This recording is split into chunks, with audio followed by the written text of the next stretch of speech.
अस्सलाम वालेकुम हकीकी नुक्ता के नाजरीन, उम्मीद है आप खैरियत से होंगे और जो जो कंटेंट आपने देखे हैं वो बिल्कुल आपको एक हट के लगे होंगे, क्योंकि इल्म जो होता है वो वही होता है जो उलझी हुई बात को जो है वो सुलझा दे। आज का जो हमारा नुक्ता है वो है फ़लसफ़ा, इस्लामी फ़लसफ़ा और हकीकी इल्म के दरमियान फ़र्क। बहुत सारे दोस्त हर बात को फ़लसफ़ा या फ़लसफ़ी कहकर जो है वो पुकार देते हैं कि बस तुमने बहुत इल्म की बात की है तो तुम बहुत बड़े फ़लसफ़ी हो। तो उसके दरमियान में फ़र्क होना या करना बहुत ज़रूरी है। असल में होता ये है कि फ़लसफ़ी इंसान तब बनता है जब वो किताबें पढ़ पढ़ कर जो है वो तकरीबन साइको हो जाता है और फिर उसको अपने अंदर का जो गुबार होता है, क्योंकि किताबें पढ़ पढ़ के किताबों ने उसकी सोच पर, उसके जहन पर बहुत ज़्यादा जो है असर डाला होता है और उनसे मुतासर होकर उसके आइडियाज़ भी बाज़-औक़ात इतने बिगड़ जाते हैं कि बाज़-औक़ात वो रब और रसूल से करीब होने की बजाय वो दूर होता चला जाता है। और जो है वो जब साइको बनता है तो फिर वो बोलता है और अपने आप को सबसे फाजल और आलम शो करने की कोशिश करता है और बात से बात निकालता है और बाल की खाल उतार देता है। इसी तरीके से उसके पास मंतक होता है, किताबें पढ़ पढ़ कर के किसी बात को किस तरीके से किसी को कायल करना है और मंतक के जरिए वो अपने अल्फाज के जादू जो है वो दूसरों के जहन तक पहुँचाता है। और यहाँ पे मैं एक बात आपसे करना चाहूँगा कि बात से बात निकालना आसान होती है, लेकिन बात के जो गुंजल होते हैं उनको खोलना बहुत मुश्किल काम होता है। अक्सर हम देखते हैं कि ऐसे लोग जो हैं वो कायनात के अंदर अल्लाह ताला के वजूद से ही इनकारी नजर आते हैं। इसकी बेसिक रीज़न ये है कि वो मादे पर जो है वो फोकस करते हैं और ये जहान वैसे ही मादी जहान है और अगला जहान जो है वो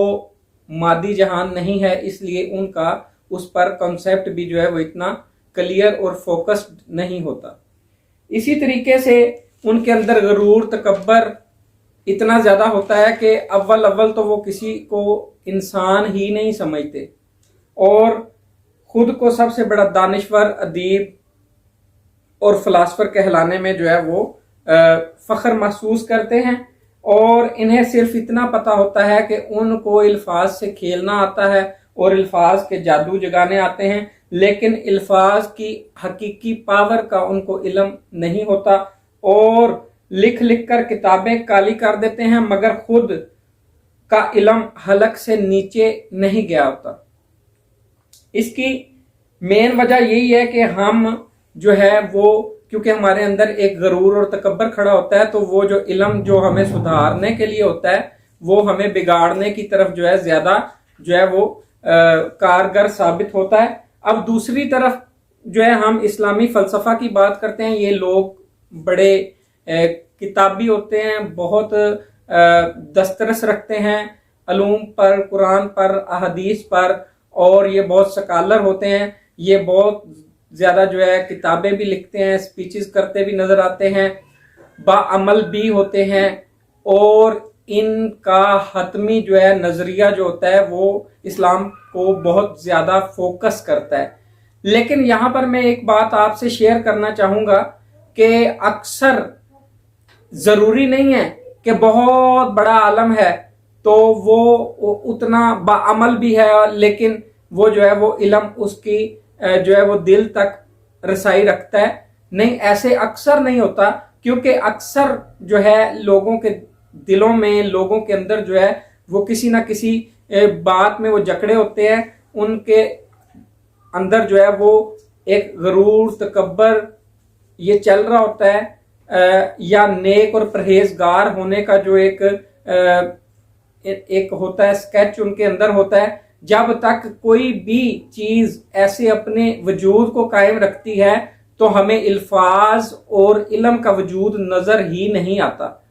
तो अब यहाँ पर जो है ایک ایسے ہی مثال ہے کہ اگر آپ کے پاس روڈ رنر گاڑی ہو لیکن اس میں جو ہے وہ پیٹرول نہ ہو تو پھر آپ دیکھیں کہ وہ آپ کے لیے گاڑی جو ہے وہ فائدہ مند نہیں ہے،